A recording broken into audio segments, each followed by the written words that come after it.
The spice is life. It powers the Imperium, fuels the Spacing Guild, and shapes every prophecy ever spoken on Arrakis. But what if that life began to die? What if the sandworms, the ancient sacred creatures beneath the dunes, began to vanish? This is the story of a desert without its god. On Arrakis, nothing holds more weight than the sandworm. To the Fremen, they are Shai-Hulud, divine, eternal, the flesh of the desert itself. They are the foundation of all power. Spice is the key to commerce, prophecy, genetic memory, interstellar travel. Without spice, the galaxy does not move. But in this timeline, something begins to change. It starts in silence. A single sietch notices a familiar absence. No thunder in the sand, no sudden tremor, no warning cry. Spice is harvested, but no worm arrives to claim it. The harvester team returns confused, unnerved. The silence is heavier than noise. Then comes a discovery. A dry basin, cracked and lifeless. At its center lies something unnatural, a layer of dead scales, brittle and pale. The outer skin of a worm, but faded, dried like parchment. A husk. The creature that once shed it is nowhere to be found. Soon, the reports multiply. Whole swaths of deep desert remain untouched. No worm sign, no resistance, no motion. What was once a dangerous rhythm beneath the sand becomes stillness. The Fremen begin whispering of a curse. They name it the stillness, a holy silence, a terrible omen. Spice still appears, but its color is wrong. Lighter, duller. Its scent faint, its potency inconsistent. Some say it burns the throat. Others claim it does nothing at all. Paul Atreides senses the truth long before anyone else dares speak it. His visions fade. Where once futures branched endlessly in all directions, they now collapse into darkness. Possibility narrows. Time itself seems to hesitate. The great jihad, the war he once feared, no longer unfolds in fire and chaos, but in silence.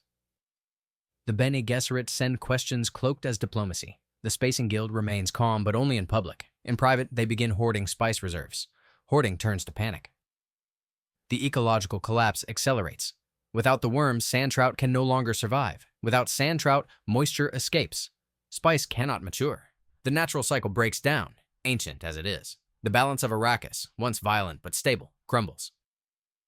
Accusations rise. Some blame the terraforming projects designed to bring rain and greenery to the desert. They say water has poisoned the balance. Others point to sabotage, a hidden faction, a lost technology, a quiet rebellion by those who never wanted Paul to rule. There are those who whisper the worms are not dying. They are retreating, disappearing into deeper sand, becoming something else. But even hope begins to thin like the air above the shield wall. As the desert quiets, the rest of the galaxy begins to tremble. Without spice, the Spacing Guild loses its grip on safe travel. Entire sectors vanish from the charts. Wars break out over the smallest reserves. Alliances fracture. House Carino scrambles to reclaim influence through military force. It fails. The nobility turn inward. Star systems shut their borders. Civilizations drift into isolation. The Bene Gesserit's plans fracture. Their control over bloodlines weakens. Their prescience dims. They try to shift faith, but the mythos of Muad'Dib was tied too deeply to spice, to Arrakis, to the worms. Without them, their influence withers. On Arrakis, the Fremen suffer, not in battle, but in faith. Some cling harder to prophecy, believing the worms will return when the desert is purged of corruption. Others fall into despair. A few reject the old ways entirely, abandoning sietches for crumbling Harkonnen outposts, begging for water and food. A violent splinter group rises, blaming off-worlders for the death of the desert. They begin purging cities, burning scientific stations, assassinating diplomats. Their cry is simple: if the desert dies, so must its enemies. Paul remains, silent, watching. No longer seen as a messiah by all, to some he is a failure, to others a curse. His mother, Jessica, urges retreat. Stilgar begs for a path forward, but there is no war to fight, no prophecy to fulfill. The sand no longer speaks.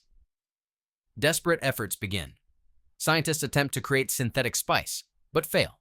Others try to clone worms from decayed sand trout samples. The results are monstrous and short-lived. Some try to seed other desert worlds with Arrakis soil. Nothing takes root. Nothing lives. Because there is only one Arrakis, and Arrakis is dying. The final spice blow comes like a whisper, weak, colorless. A crew gathers it in silence. No songs are sung, no knives are raised. The desert does not rise in protest. There is no worm beneath the sand, only dust. In time, the planet becomes quiet. Trade routes forget it, maps erase it. Arrakis fades from politics, from war, from prophecy. but not from memory. For thousands of years, the sandworms ruled below the surface, shaping myth and empire alike. Their movement defined survival.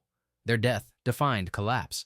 The galaxy once worshipped gods, but in truth, it worshipped fuel. When the worms died, that worship was exposed, naked, hollow, and in the end, no one replaced them.